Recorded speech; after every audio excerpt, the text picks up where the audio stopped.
Hello दोस्तों। आप लोगों की आज हिंदी विषय की परीक्षा थी। मेरे पास 302 डीएस संख्या का पेपर है। आशा करता हूं आप लोगों ने पेपर बहुत अच्छा किया हो। लेकिन एक बार अब हम इसे मिलाकर देखेंगे। ये मेरे सामने पेपर है, बहुविकल्पीय देखते हैं। पहले में कहा है 100 अजान एक सुजान के लेखक हैं। 4 ऑप्शन दिए हुए हैं। 100 अजान एक सुजान के लेखक हैं बालकृष्ण भट्ट। राष्ट्र का स्वरूप निबंध के लेखक हैं, ये तो आपको पता ही होगा, आपके गद्य में पहला ही चैप्टर है। इसके लेखक हैं डॉक्टर वासुदेव शरण अग्रवाल। ध्रुव यात्रा कहानी के लेखक हैं, यह भी आपके में ध्रुव यात्रा है। ऐसे समझिए जैसे इतिहास के प्रश्न आपकी पाठ्य पुस्तक से ही आ गए हैं। ध्रुव यात्रा के लेखक हैं जैनेन्द्र कुमार। विद्यानिवास मिश्र निबंधकार हैं। अब पूछा है ये किस प्रकार के निबंधकार हैं, इन्होंने कैसे निबंधों की रचना की, तो ये हैं ललित निबंधों के निबंधकार हैं। भाषा और आधुनिकता निबंध के लेखक हैं, ये भी आपके में है। इसके हैं प्रोफेसर जी सुंदर रेड्डी, तीसरा ऑप्शन है। फिर काव्य से पूछा है हिंदी साहित्य का इतिहास लिखने वाले सर्वप्रथम विद्वान हैं गासा द टासी। गासा द टासी इसके सही ऑप्शन है। मलिक मोहम्मद जायसी को किस धारा का कवि माना गया है? मलिक मोहम्मद जायसी प्रेमाश्रयी काव्य धारा के कवि हैं। प्रेमाश्रयी के अंतर्गत ये सूफी काव्य धारा के कवि हैं। रीतिकाल को श्रृंगार काल नाम दिया। रीतिकाल को विश्वनाथ प्रसाद मिश्र ने श्रृंगार काल नाम दिया, तीसरा ऑप्शन है। लहर के रचनाकार हैं। लहर जयशंकर प्रसाद जी की रचना है, दूसरा ऑप्शन। हिरोशिमा कविता के रचनाकार हैं। हिरोशिमा आपके सिलेबस में है। सच्चिदानंद हीरानंद वात्स्यायन अज्ञेय जी इसके रचनाकार हैं, दूसरा ऑप्शन। अब है गद्यांश, तीसरा प्रश्न। गद्यांश पर आधारित प्रश्नों के उत्तर दीजिए। जन का प्रवाह अनंत होता है,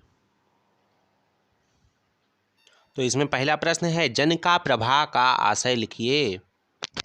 तो इसका आशय है जिस प्रकार नदी का प्रवाह निरंतर बहते रहने के कारण बीच बीच में यत्र तत्र देलता छोड़ता जाता है, उसी प्रकार राष्ट्र का मानव भी अपने श्रम और कर्म से अपने राष्ट्र में यत्र तत्र विकास के पदचिन्ह छोड़ जाता है। राष्ट्र निवासी जन किसके समान आगे बढ़ने के लिए अजर अमर है? राष्ट्र निवासी जन नदी में उठती लहरों से के समान आगे बढ़ने के लिए अजर अमर है। उत्थान के घाटों का निर्माण कैसे होगा? कर्म और श्रम के द्वारा उत्थान के घाटों का निर्माण होगा। रेखांकित अंश की व्याख्या आपने कर ही दी होगी। पाठ के शीर्षक और उसके लेखक। शीर्षक है राष्ट्र का स्वरूप, लेखक हैं वासुदेव शरण अग्रवाल। अथवा में है मगर उदास होना बेकार है, अशोक आज भी उसी मौज में है, डैश डैश डैश। इसे के भी उसी तरह से देखेंगे। ये आपके अशोक के फूल नामक पाठ से लिया गया है और डॉक्टर हजारी प्रसाद द्विवेदी इसके लेखक हैं। चौथा प्रश्न है पद्यांश पर आधारित प्रश्नों के उत्तर देने हैं। दुर्बलता का ही चिन्ह विशेष शपथ है, पर अबला जन के लिए कौन सा पथ है? यह कैकेयी के अनुताप का है। इसकी रचना मैथिली शरण गुप्त जी ने की है। अथवा में है दुख की पिछली रजनी बीच विकसता सुख का नवल प्रभात। यह जयशंकर प्रसाद जी इसके लेखक हैं और श्रद्धा मनु से लिया गया है। पांचवें प्रश्न में जीवन परिचय में से किसी एक लेखक का साहित्यिक परिचय देते हुए उसकी कृतियों का उल्लेख करना था। प्रोफेसर जी सुंदर Reddy, doctor APJ Abdul Kalam, doctor Hazari Prasad Dwivedi. छठा प्रश्न है पांचवें प्रश्न का ही खा है पद्यांश। पद्य में से इसमें एक कवि का साहित्यिक परिचय देते हुए उनकी प्रमुख कृतियों का उल्लेख करना है। जयशंकर प्रसाद, महादेवी वर्मा, रामधारी सिंह दिनकर। छठे प्रश्न में आपको बहादुर अथवा पंचलाइट कहानी का उद्देश्य लिखना है। ध्रुव यात्रा अथवा पंचलाइट कहानी का सारांश लिखना था। ये सब आपने किया ही होगा। फिर आती है बात खंड काव्य की। खंड काव्य में सत्य की जीत खंड काव्य अपने में चलता है। सत्य की जीत खंड काव्य के आधार पर उसकी नायिका का चरित्र चित्रण करना था। नायिका का चरित्र चित्रण मैंने आपको उपलब्ध कराया ही है, आपने देखा भी होगा और आशा है कि आपने अपने शब्दों में उसी तरह से लिखा होगा जैसा मैंने आशा की है। सत्य की जीत खंड काव्य का कथासार लिखना था। कुछ बच्चों ने चरित्र चित्रण किया होगा, कुछ ने खंड काव्य के आधार पर कथासार लिखा होगा। प्रश्न 8 है संस्कृत का। 8वें प्रश्न में है संस्कृत साहित्य से आदि कवि वाल्मीकि महर्षि व्यासा कवि कुलगुरु कालिदास अन्यचा भाषा। पूरा है, इसका अर्थ लिखेंगे। अनुवाद किया होगा।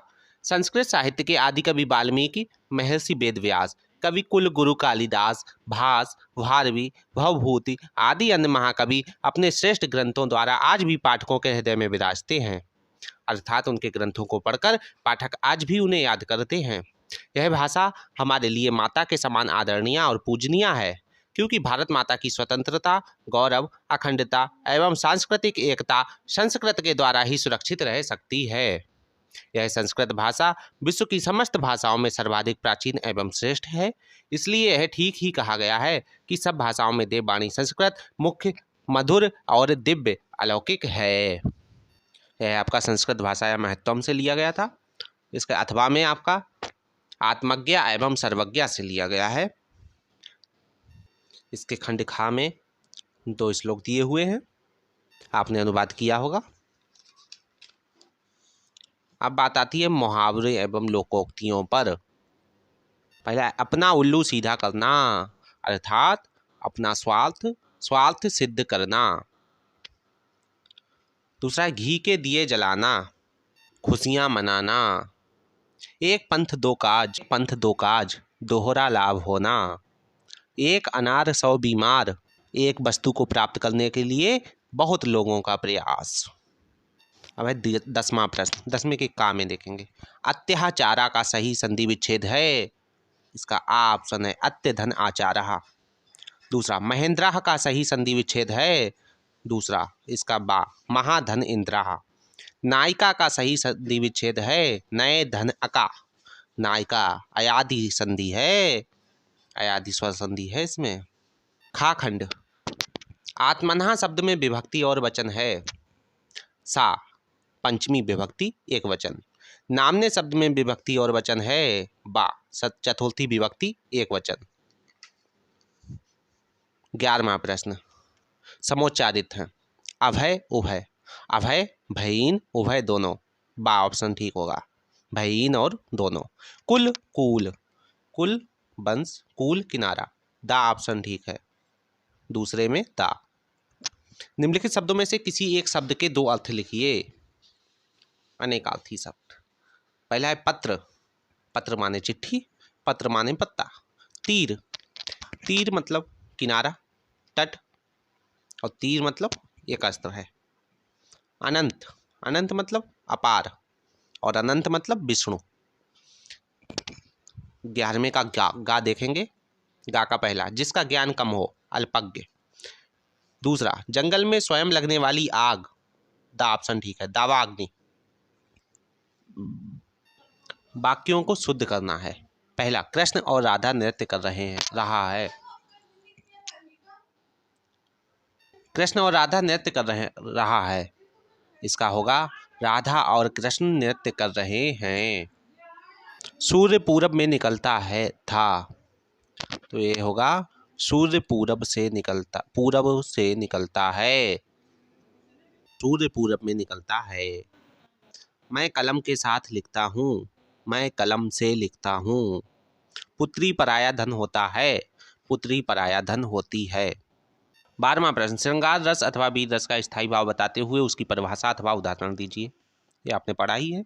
यमक एवं रूपक अलंकार का लक्षण और उदाहरण, दोहा अथवा सोरठा का लक्षण और उदाहरण, ये सब आपने तैयार कर ही लिया था।